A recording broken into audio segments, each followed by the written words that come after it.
আজকে আমি তোমাদের সঙ্গে শেয়ার করতে চলেছি আম দই রেসিপি। আমরা বাঙালিরা অনেকেই শেষ পাতে মিষ্টি দই খেতে পছন্দ করি। তো এই মিষ্টি দইয়ের পরিবর্তে এই আম দই একবার ট্রাই করে দেখো। কথা দিচ্ছি বাচ্চা থেকে বড় সবাই কিন্তু মুগ্ধ হয়ে যাবে এবং এর থেকে কেউই মুখ ফেরাতে পারবে না। তোমাকে কিন্তু বারবার বানাতে হবে।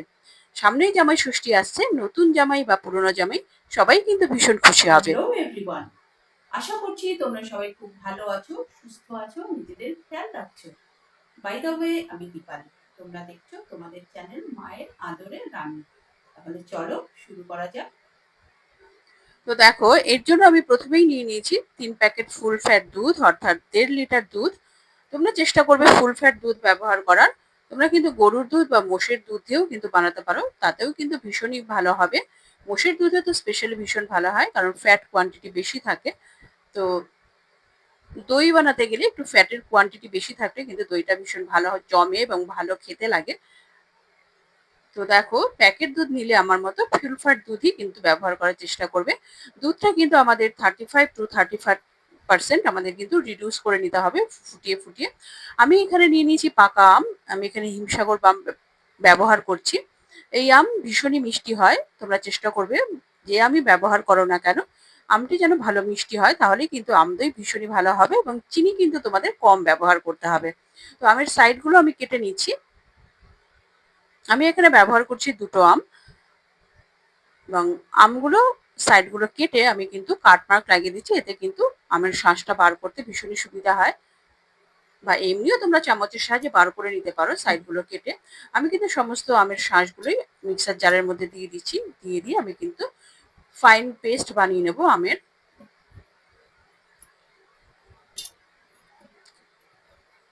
এইভাবে কিন্তু চামচের সাহায্যেও কিন্তু তোমরা আমের শাঁসটাকে বার করে নিতে পারো। তো দেখো, সাইডগুলো আমাদের দেওয়া হয়ে গেছে। এবার আমের আটির সাইডের খোলাটা ছাড়িয়ে আমি কিন্তু হাতের সাহায্যে প্রেস করে আমের শাঁসটা মিক্সার জারের মধ্যে দিয়ে দেবো, যেন সমস্ত আমটাই প্রপার ইউজ হয়ে যায়। এবং এই আম আমি কিন্তু ফাইন পেস্ট বানিয়ে নেব মিক্সিতে।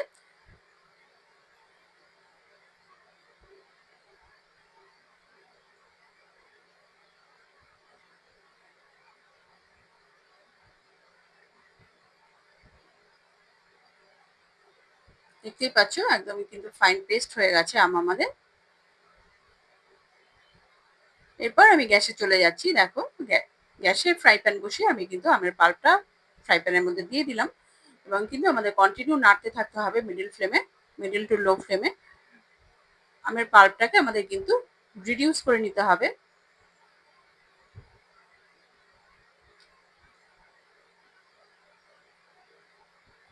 আর হ্যাঁ, আমের পাল্প বানানোর সময়, মিক্সিতে পেস্ট করার সময় আমি কিন্তু ৩-৪টে এলাচের দানা এর মধ্যে দিয়ে দিয়েছিলাম।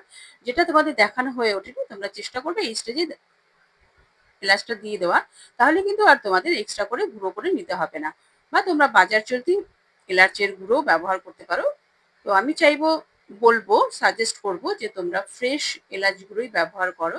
তাহলে কিন্তু ফ্লেভারটা ভীষণই ভালো আসে। তো দেখতেই পাচ্ছ, আমের পাল্পটা কিন্তু ৪-৫ মিনিট আমাদের ফুটিয়ে নেওয়ার পর আমি দেখাচ্ছি। দেখতেই পাচ্ছ, আমের পাল্পটা কিন্তু আমাদের রেডি হয়ে গেছে। তোমাদের আমের থিকনেস এর উপরেও কিন্তু ডিপেন্ড করছে। এক্ষেত্রে সময় কিন্তু একটু বেশি কম লাগতে পারে। তো আমের পাল্পটা আমি রিডিউস করে ঠান্ডা হতে দিয়েছি। এদিকে দেখো, দুধও কিন্তু আমাদের ফুটে গেছে। তো আমি এই ১.৫ লিটার দুধের মধ্যে দিয়ে দিচ্ছি 1/3 কাপ চিনি। এতেই কিন্তু প্রপার মিষ্টি হয়েছিল আম দই। তো তোমরা তোমাদের টেস্ট অ্যাকর্ডিং চিনি ব্যবহার করতে পারো। সেক্ষেত্রেও ডিপেন্ড করছে আম কতটা মিষ্টি বা কতটা টক। তো সেই অনুযায়ী ডিপেন্ড করবে। তো দেখো, আমি এখানে হাফ কাপ টক দই আমি কিন্তু জল ঝরিয়ে নিয়েছি। ২-৩ ঘন্টা আমি ছাঁকনির মধ্যে রেখে দিয়েছিলাম। তো সেই টক দইটা নিয়েই আমি কিন্তু হুইস্কের সাহায্যে ভালো করে ফেটিয়ে নিচ্ছি। তোমরা কিন্তু চেষ্টা করবে ছাঁকনিতে রেখে ফ্রিজের মধ্যে রেখে দিতে। না হলে বাইরে রেখে দিলে কিন্তু টক দই আরো বেশি টক হয়ে যেতে পারে। তো সেই জন্য ফ্রিজে রেখে আমি কিন্তু জলটা ঝরিয়ে নিয়েছিলাম।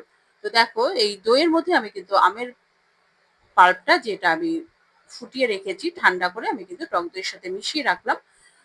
এদিকে কিন্তু দুধটাও কিন্তু আমাদের অনেকটাই রিডিউস হয়ে গেছে। দেখতেই পাচ্ছ, কালারও অনেকটা চেঞ্জ হয়ে গেছে।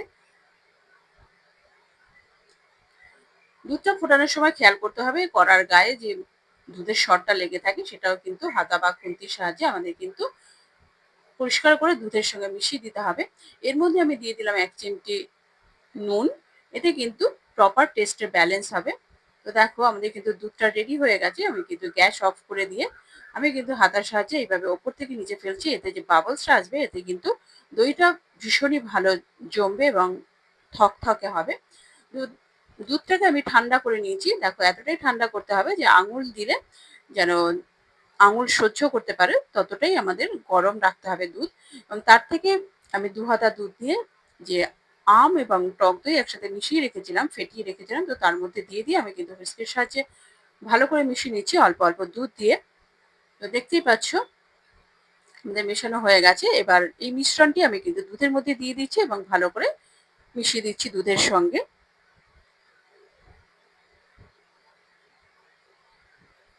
এরপরে আমি একটি মাটির হাঁড়ি নিয়েছি এবং মাটির হাঁড়ির গায়ে আমি কিন্তু টক দই মাখিয়ে দিচ্ছি। তোমরা চাইলে টক দইও ব্যবহার করতে পারো। তো চেষ্টা করবে নতুন মাটির হাঁড়ি কিনলে সেটা না ধুয়ে ব্যবহার করা। ভিজে কাপড় দিয়ে মুছে নিয়ে তোমরা কিন্তু ব্যবহার করতে পারো। আমি এখানে কিন্তু পুরোনো হাঁড়ি ব্যবহার করছি। আর আগেও আমি তোমাদের সঙ্গে মিষ্টি দই টক দইয়ের রেসিপি শেয়ার করেছি। আমি কিন্তু সেই হাঁড়িটাই ব্যবহার করছি। ভালো করে ধুয়ে ভালো করে রোদে আমি শুকিয়ে নিয়েছি একদম খটখটে করে বলতে পারো। তো তোমরা যদি কেউ মিষ্টি দই বা টক দইয়ের রেসিপি না দেখে থাকো তোমরা কিন্তু দেখে নিতেই পারো। তো দেখো আমাদের সমস্ত দুধের মিশ্রণ আমি কিন্তু হাঁড়ির মধ্যে দিয়ে একটি বাটার পেপার দিয়ে ভালো করে আটকে রাবার ব্যান্ড দিয়ে ভালো করে সিল করে দিয়েছি এবং একটি গরম শাল দিয়ে আমি কিন্তু সারা রাত ঢেকে রেখেছিলাম এবং তারপরেই আমি দেখাচ্ছি তোমাদের এবং তারপরে ১ ঘন্টা মতো আমি ফ্রিজে রেখে দিয়েছিলাম। দেখো দইটা কেমন সেট হয়েছে। রেসিপিটি ভালো লাগলে লাইক করে দিও এবং তোমার প্রিয়জনদের সঙ্গে প্রচুর শেয়ার করো এবং আরো এই ধরনের নিত্য নতুন রেসিপি দেখার জন্য চ্যানেলটির সঙ্গে জুড়ে থাকো। চ্যানেলে যারা নতুন এসছো তারা চ্যানেলটিকে সাবস্ক্রাইব করে বেল আইকনটি প্রেস করে রাখো যেন পরবর্তী নোটিফিকেশন সবার আগে তোমার কাছে পৌঁছায়। দেখতেই পাচ্ছ দইটা কিন্তু চামচের সাহায্যে পড়তে চাইছে না কারণ কি ভীষণই ভালো জমেছে, থকথকে হয়েছে। এটাই কিন্তু ভালো দই জমার একদম সিক্রেট বলতে পারো। তো দেখো এবার কিন্তু চেখে দেখার পালা। এবার কিন্তু খেতে কিন্তু দুর্দান্ত হয়েছিল। তোমরা কিন্তু অবশ্যই ট্রাই করে আমাকে অবশ্যই কমেন্ট করে জানাবে। পরবর্তী এপিসোডে দেখা হবে। তোমাদের জন্য রইল রেসিপি। নমস্কার, ধন্যবাদ।